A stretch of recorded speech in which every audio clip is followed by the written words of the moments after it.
السلام عليكم ورحمة الله وبركاته صاحبيال maanta waxaan ka wada hadli doonaa caado runtii ardayda dadka waaweyn dadka dhexe qof kasta oo dunida ku nool saameyn ku leh waa caadada afka qalaad lagu yiraahdo procrastination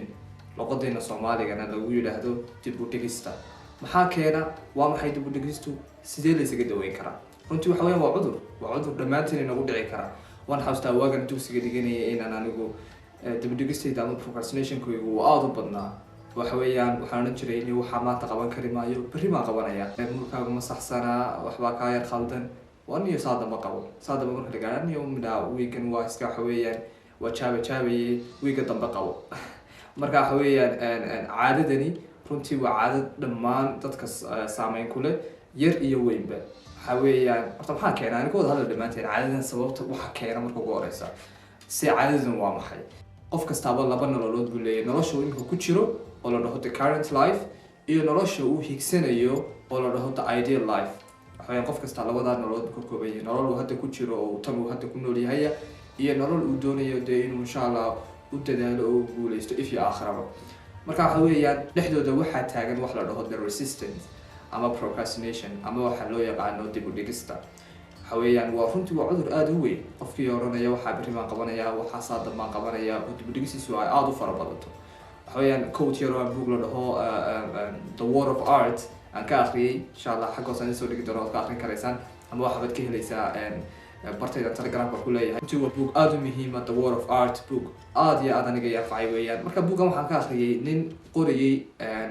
مراها هاس دوني انو مسرح كسو تشيديو inay ku qaadatay sanado inuu qoro wuxuu yiri ninkaasi waligii naftayda kuma oran midhaha qorimaysid ama midhaha heesta qorimaysid aqoon waxaan oranayay aniga bari baad qoraysaa aniga saadama qoraysaa ama bisha dambe qoraysaa iska daa arbishan ku dhaaftay waxba isla waxay sida bisha dambe ku kacaysaa iyo hawlahaaga dhan u qaadanaysaa wax horta runtii aad sida ku fikirto waxaad ku kacaysaa ma jirto procrastination-ka ama dib u dhigu laba ka kooban yahay waxaa ta koobaad la dhahaa the resistance with a small r ama caadada dib u dhigista ee yar ka soo qaad ninka tuu saaxiibka ku yeero ama astaawar qolkaaga iska hagaajiyo kale ee aad ka raajisto waxa weeyaan waa dib u dhigis yar yani wax saameyn sida weyn oo la sii boonbooniyo ugu yeelanayso halka ta kale ee la dhaho the resistance with a big r runtii saameyn badan noloshaada ku yeelanayso oo maxaa kamid ah ka soo qaad ninka anigoo muuqaalkan duubaya ayaan idhaaniyo muuqaalkan wallahi ma soconaya iska daa ama aniga muuqaalka waxbaa ka khaldan arbri baan duubaya saada baan duubaya wixii yani weyse sii riixaysaa marba ama kama soo qaad buug baan qoraya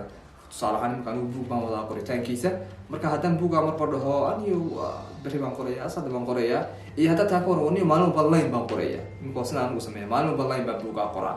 marka waxa weeye waxa loo baahan yahay yani inaad labadan kala saarto haddaad inan tahay oo hooyo kuu sheegto orod kitchada inaga soo xal maanta weel ama kitchada inaga soo nadiifa tiraad hooyo bari baan qabanaya naga daa waxa weeyaan waa caada dib u dhigista yar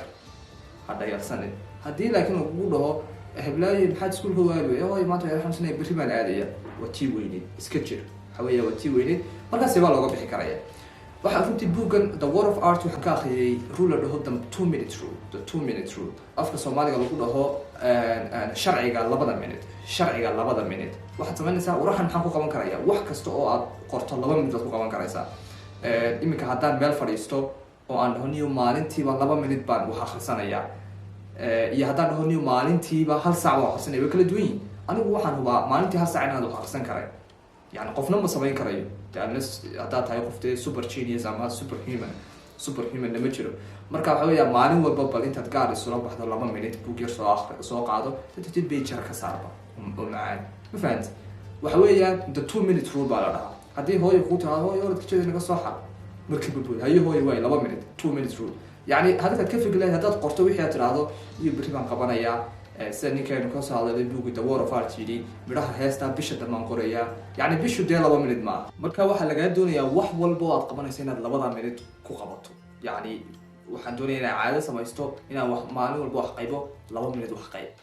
2 minute wax ka badan wax ma qaybi karaysid waayo naftaada caajis bay dareemaysaa kadib waxaa soo galay meeshii procrastination ama inaad wixii dib u dhigto tira bari baan qabanaya saada baan qabanaya haddii aad ka soo qaad lagu dhaho astaaqolkaaga hagaaji 2 minute ku kac markiiba 2 minute u qabo marka waxa laga doonayaa insha Allah inaad raacdo the rule of 2 minutes rule ka 2 minute insha allah muuqaalkan muuqaal lamid inta ku kulmi doono. Asalaamu calaykum waraxmatullaahi wabarakaatu.